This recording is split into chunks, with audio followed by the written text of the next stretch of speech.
وہ سنا دیتا ہوں.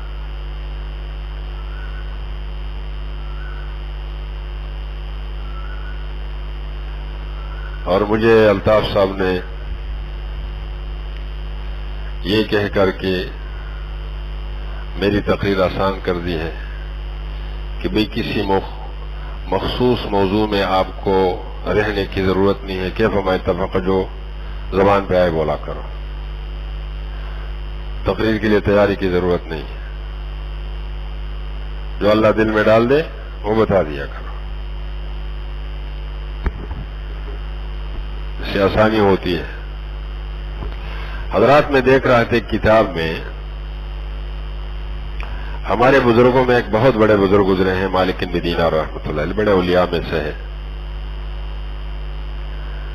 میں ان کے حالات میں پڑھ رہا تھا کہ ابتدائی زندگی ان کی جوانی بڑی آزادی کی زندگی ہے، بڑی بے باکی کی زندگی ہے، بڑی گناہوں کی زندگی ہے. وہ خود بتاتے ہیں کہ میں گناہوں کا رسیا تھا. دنیا کی کوئی گناہ اور نافرمانی نہیں ہے جو مجھ سے چھوٹی ہو، اور میں سر سے پیر تک گناہوں کے سمندر میں ڈوبا ہوا تھا. ایک دن دل میں خیال آیا، اللہ نے بات ڈالی کہ میں نکاح کیوں نہ کروں، اور شاید مجھے اللہ ایک بیٹی دے دے.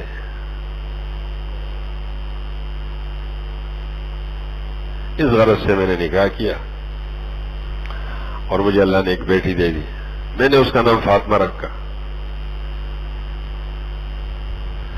اب جب فاطمہ میرے گود میں بیٹھتی تھی تو مجھے اللہ سے شرم آتی تھی کہ دیکھو اگر اس فاطمہ نے مجھے گناہ پہ دیکھا تو اس کو کتنی تکلیف ہوگی کہ میرا ابا تو کیسے مجرم آدمی ہے. میں نے فاطمہ سے حیا کرتے کرتے گناہ چھوڑ دیے. وہ میرے لیے ایک جو ہے سگنل بن گئی، ریڈ سگنل بن گئی. حضرات میں گناہ چھوڑتا رہا، الحمدللہ میں گناہوں سے دور ہو گیا. فاطمہ بھی 2-2.5 سال کی ہو گئی، میرے ساتھ کھیلتی تھی. اچانک فاطمہ کا انتقال ہو گیا. میں اس کی جدائی بھی بہت رویا. میں نے اسے اللہ کے حوالے کر دیا. اب میں پھر تنہا ہو گیا. ایک دن میں بیٹھا ہوا تھا، شیطان نے مجھ پہ پھر چڑھائی کی اور حضرات میں گناہوں کی طرف ایسی سختی کے ساتھ لوٹ آیا کہ سابقہ اس سے آگے نکلا. میں اسی گناہوں کی روش پہ قائم تھا کہ میں سویا اور میں نے خواب دیکھا. میں نے خواب دیکھا کہ محشر کا میدان برپا ہے، لوگ لائن میں کھڑے ہیں، اللہ سبحانہ و تعالی نگرانی فرما رہے ہیں، نیکیاں تل رہی ہے، بدیاں تل رہی ہے. میں بھی بڑا خوفزدہ سہما ہوا لائن میں کھڑا ہوں اور اپنے باری کا انتظار کر رہا ہوں. اچانک میں سامنے سے دیکھتا ہوں ایک اژدہا منہ کھولا ہوا میری طرف بڑھ کے آنا شروع کیا. میں لائن چھوڑ کر کے بھاگ گیا. میں آگے دوڑ رہا ہوں، ہامتے کامتے اژدہا میرے پیچھے آ رہا ہے. یا اللہ یا اللہ یا اللہ. آگے دیکھا میں نے تو ایک بوڑھا بڑے میاں ہے، وہ بیٹھا ہوا ہے راستے میں. میں نے اس سے کہا بڑے میاں دیکھو یہ اژدہا میرے پیچھے لگا. اس نے کہا بابا میں کچھ نہیں کر سکتا، البتہ آپ دوڑ لگاتے رہیں، اپنی محنت جاری رکھیں، شاید آپ کے لیے اللہ کوئی راستہ نکلے. میں کچھ کر رہے اتنا آپ سے کہتا ہوں کہ دوڑتے رہو، ہمت مت چھوڑو، دوڑتے رہو. حضرات کہتے میں آگے. میں نے کہا بوڑھے نے میرا کام تو کیا نہیں. جب میں کافی دوڑا آگے میں نے دیکھا کہ ایک کائی ہے، اس سے آگ کے شعلے اٹھ رہے ہیں. تو میں نے کہا آگے جاؤں گا تو میں تو آگ میں جل کر کے راکھ ہو جاؤں گا. میں واپس مڑا، میری ہمت نہیں ہوئی کہ آگ کی طرف بڑھوں، اور میں نے دیکھا کہ کچھ فاصلے پر اژدہا بھی آ رہا ہے. میں نے دیکھا وہ بڑے میاں پھر بیٹھے ہوئے وہاں پر. میں نے ان سے کہا بڑے میاں میں آگے تو جانے کا راستہ نہیں رہا، آگے آگے پیچھے اژدہا ہے، اب کیا کروں؟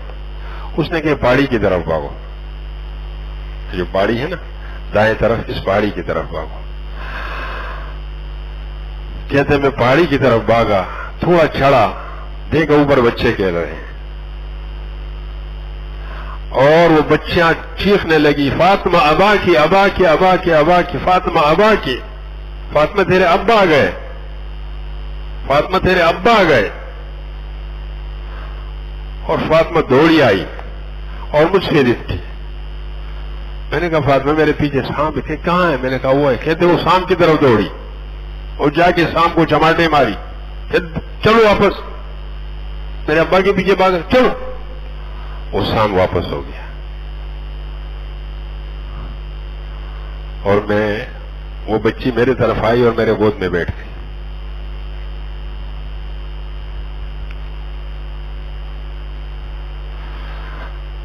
مجھے کہنے لگی کہ ابا آپ نکاح نہ کرتے, فاطمہ نہ ہوتی, پھر آپ کا کیا ہوتا, پھر کیا ہوتا. پھر میں نے کہا فاطمہ یہ بتاؤ, یہ میرے راستے میں جو کچھ مخلوق مجھے نظر آئی, یہ سانپ کون تھا؟ کہتے آپ کا برا عمل تھا, آپ کا برا عمل تھا.